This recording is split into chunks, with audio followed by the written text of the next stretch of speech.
Ni matumaini yangu kwamba hubweri wa afya mwanaspoti, ujambo na karibu. Likiwa ni Jumamosi tarehe 6 Disemba mwaka wa 2025. Na hivi sasa klabu ya Manchester United baada ya kuweka wazi kwamba ipo tayari kumwachilia mchezaji Kobbie Boateng Maino ambaye ni kiungo wa kati mkabaji kutokea Uingereza mwenye umri wa miaka 20 kuondoka kwa njia ya mkopo mwezi Januari. Klabu ya Napoli kutokea Italia ndio imeongoza kwenye jedwali ambao klabu huenda akaingia, lakini hivi sasa klabu ya Chelsea kutoka Uingereza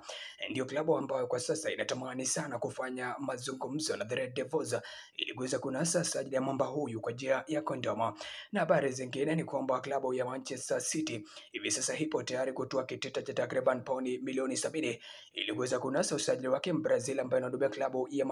klabu ya Real Madrid, na mzungumzia Rodrigo Goes mwenye umri wa miaka 24. Habari zingine ni kwamba Neymar dos Santos ambaye anahudumia klabu ya Santos huko Brazil, ambaye kandarasi yake na klabu ya Santos inatarajiwa kukamilika mwezi Disemba mwaka wa 2025, anatarajiwa kuongeza kandarasi nyingine na klabu ya Santos, huko mazungumzo kati ya wasimamizi wa mchezaji Neymar Jr yakiendelea hivi sasa. Na habari zingine huko Uingereza ni baada ya